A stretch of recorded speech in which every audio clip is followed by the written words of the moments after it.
भारत को जब जब किसी विदेशी आक्रांता ने आतंकित किया है, तब तब इस मिट्टी के लालों ने अपने सीने को ढाल बनाकर उस आक्रांता की अकड़ तोड़ दी है। हमारे हिंदू वीर अपने पराक्रम से विश्व के बड़े से बड़े आतताइयों को नतमस्तक कर चुके हैं। ऐसे ही एक परम योद्धा थे जोगराज सिंह गुर्जर, जिन्हें लोग सम्मान से महाबली भी कहते थे। बात 1398 ईस्वी की है, जब दिल्ली पर तुगलकों का शासन था।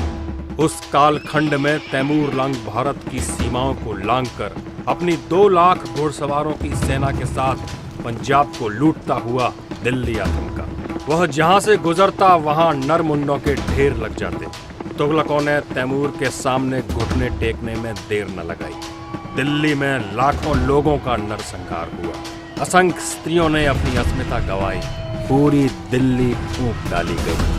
दिल्ली, मेरठ, सहारनपुर और बागपत में कत्लेआम मचाने के उपरांत तैमूर हरिद्वार में लूटपाट व मंदिरों को तोड़ने के उद्देश्य से तेजी से बढ़ता चला जा रहा था, किंतु हरिद्वार में उसकी टक्कर सहारनपुर के लाल व उत्तर भारत के भीम महाबली जोगराज सिंह से हो गई। तैमूर के आक्रमण का उत्तर देने के लिए पश्चिमी उत्तर प्रदेश की हिंदू महापंचायत ने जोगराज को एक सशक्त सेना का प्रधान नियुक्त किया।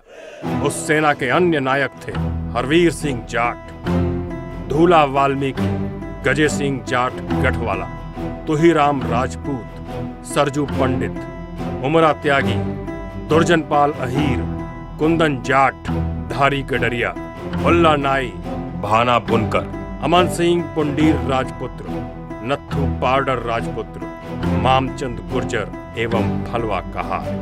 यही नहीं, उनकी सेना में 40,000 स्त्रियां भी थीं, जिनकी नायिका थीं दादी रानी राम प्यारी गुर्जरी।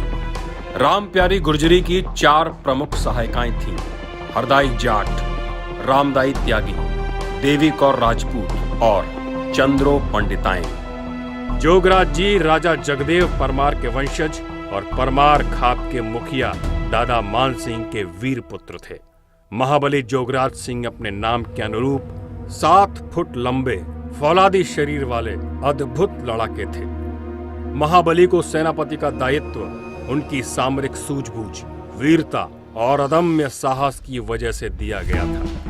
सहारनपुर में जन्मे महाबली जोगराज सिंह उस समय मात्र 22 वर्ष के थे। उनके एक आह्वान पर क्षेत्र की सभी 36 बिरादरियों ने एक साथ तैमूर को सबक सिखाने की ठान ली। तैमूर की अब तक अपराजित सेना की संख्या महापंचायती सेना से कई गुना अधिक। ये देख महाबली जोगराज सिंह गुर्जर ने अपनी सेना का मनोबल बढ़ाने के लिए कहा, हे वीरों, ऋषि मुनि जिस स्थान पर जिंदगी भर की तपस्या के बाद पहुंच पाते हैं और उन्हें जो स्थान प्राप्त होता है, वीर योद्धा उसे अपनी मातृभूमि की रक्षा करते हुए प्राण त्याग देने पर प्राप्त कर लेता है। अपने देश को बचाओ और इसके लिए अगर बलिदान होना पड़े तो हो जाओ, राष्ट्र तुम्हें याद रखेगा। भगवान कृष्ण के गीता ज्ञान का स्मरण करो और शत्रु के संहार के लिए आगे बढ़ो। उनकी ओजस्वी वाणी ने योद्धाओं को साहस से ओतप्रोत कर दिया। अलग अलग मोर्चों पर तैमूर के साथ युद्ध होने लगे। जोगराज अपने सभी लड़ाकों के साथ तैमूर की सेना पर टूट पड़े। समरांगण में उन्होंने तैमूर का घमंड चूर चूर कर दिया। उनकी सेना शवों के ढेर लगाते जा रही थी।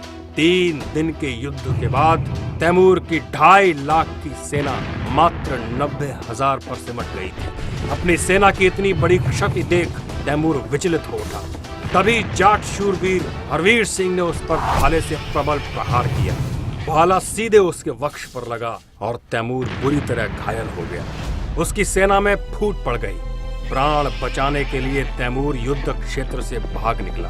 भागते भागते तैमूर ने अंततः अपने घर समरकंद में ही चैन की सांस ली, किंतु वहां भी वह अपने सीने की चोट से उबर नहीं पाया और कुछ समय पश्चात उसकी मृत्यु हो गई।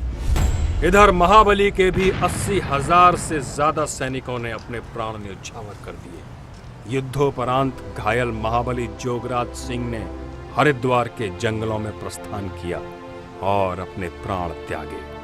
आज भी खाप पंचायत के ऐतिहासिक दस्तावेजों में इस युद्ध का वर्णन उपलब्ध है। महाबली जोगराज सिंह गुर्जर एवं उनके प्रबल देश प्रेम को शत शत प्रणाम।